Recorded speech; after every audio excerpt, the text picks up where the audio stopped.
What's up, YouTube? I'm coming at you from the beautiful Richmond, Texas, pretty much Houston, Texas.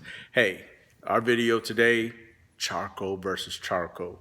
Yep, charcoal versus charcoal. No, not Kingsford versus Walmart.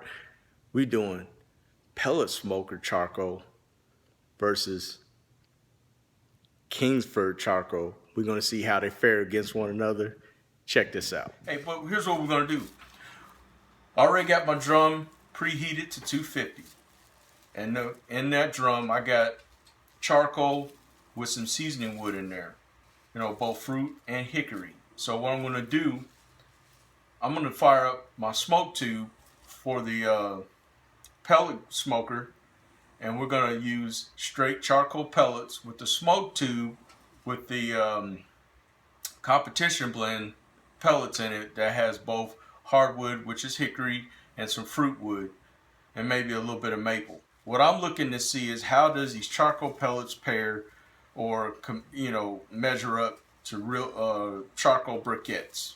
I'm going to quit saying real charcoal because it is charcoal, but in a different form. All right, so we'll just get some seasoning on here. Of course, we're going to start with our AP. Find on our website, getjimmysbbq.com. Go to our shop and get you some of this. Of course, you can season your meat with whatever you want. This is adult education. I like to add a little bit more garlic.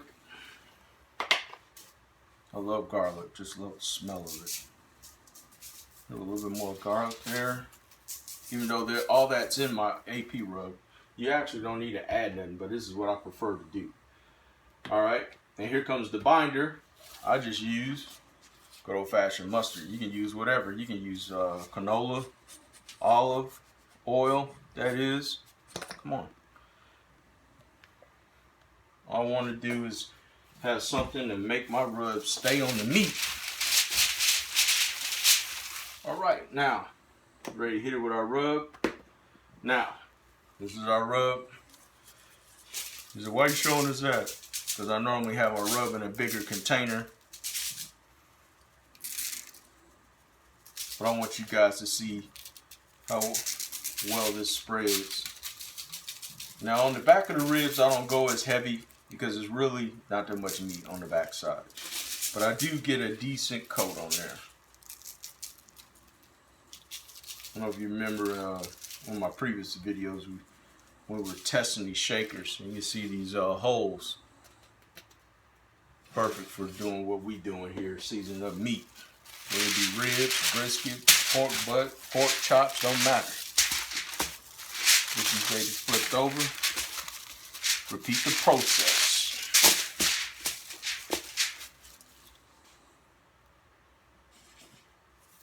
AP, all purpose.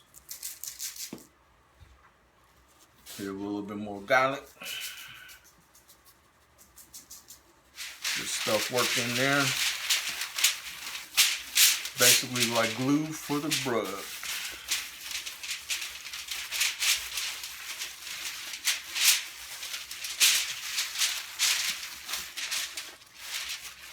The mustard, you don't taste it. But I will say this, there's a difference when you don't use it. Don't ask me to explain it. I might get too scientific on you. Alright. With our rub now, we're going to go a little bit more heavier on the top side of the ribs.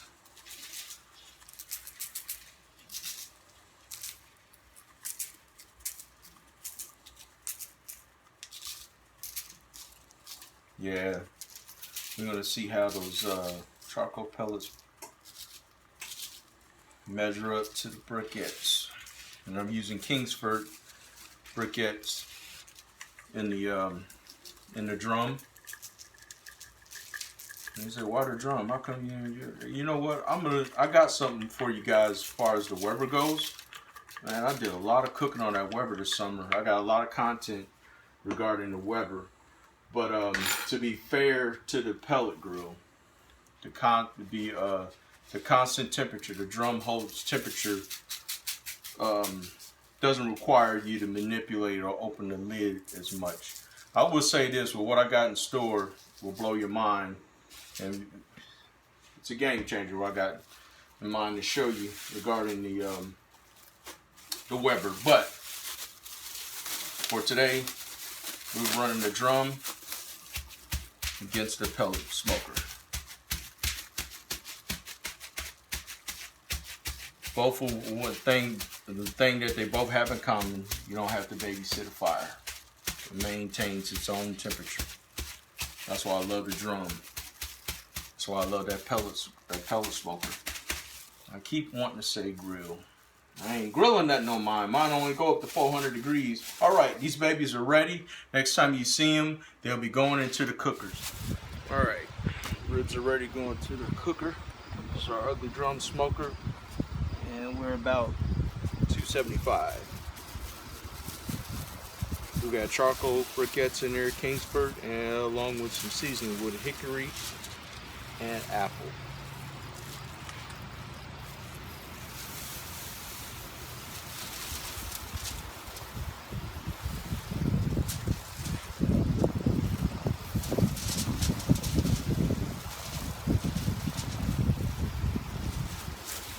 All right. And so you know, we're doing the spare ribs and UDS at the same time. So I just put those in the UDS, the ugly drum smoker. Now we're going to get them into the pellet smoker, and we're going to see how charcoal versus charcoal fare against one another. Here we go. Get these into the cooker.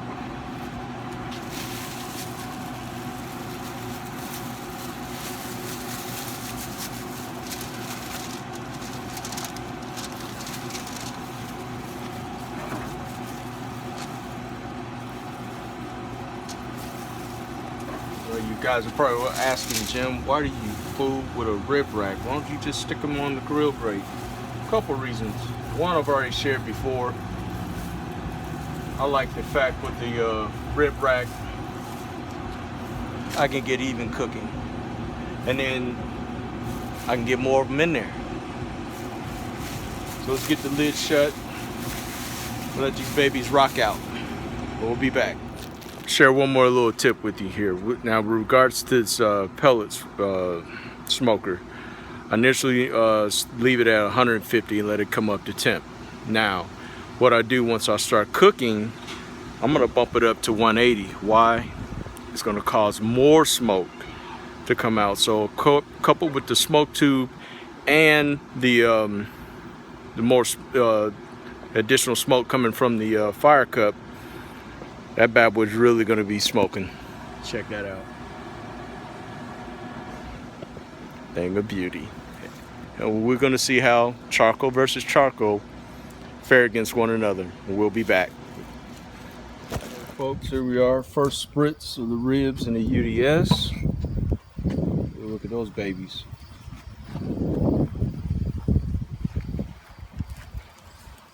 Awesome, 1 hour. Go ahead and give these bad boys a spritz.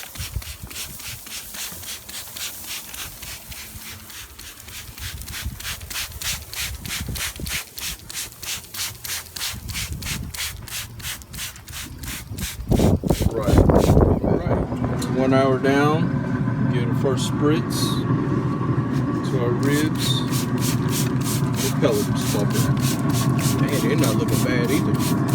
They're real nice. Remember what I said, first hour always go about 180 degrees, so we have good smoke. Now we're going to bump it up to the same temperature as the UDS, which is sitting about 275.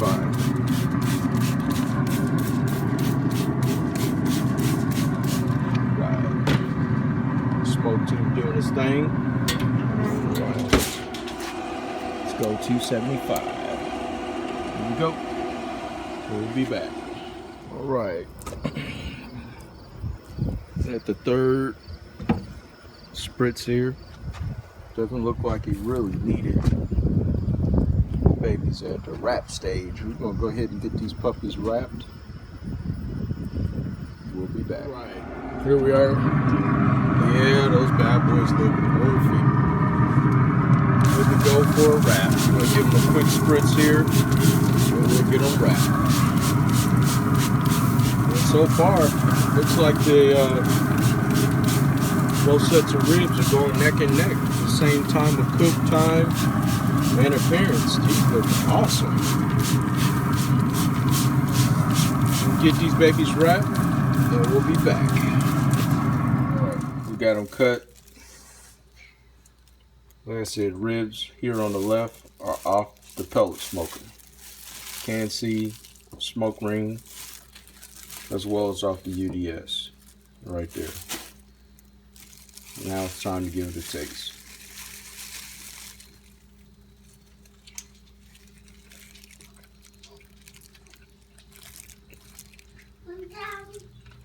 Good bite, good flavor. Definitely can taste the smoke.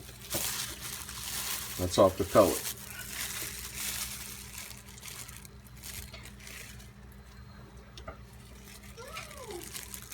Wow. Again, good bite. Flavor profile is a little different. Both are good. I would say we just have to boil down to personal choice.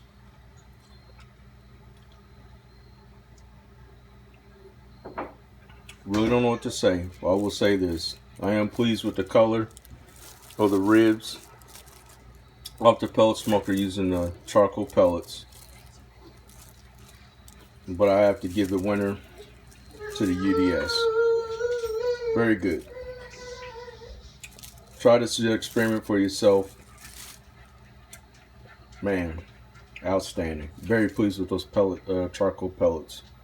All right, the results is in. You saw what it looked like. Man, both of them look scrumptious. I was very, very surprised. Well, I can't say surprised. I'm pretty ecstatic at how the ribs came out on the charcoal pellet smoker versus the charcoal. They both look scrumptious. I'm a little biased. I've been cooking on the UDS, and I've been cooking on charcoal Weber's. You know, the big pits. So I'm a little used to, my palate's, you know, pretty much more used to the way the meat come off of a charcoal or a stick burner versus the pellet smoker. Hey, it's grown on me.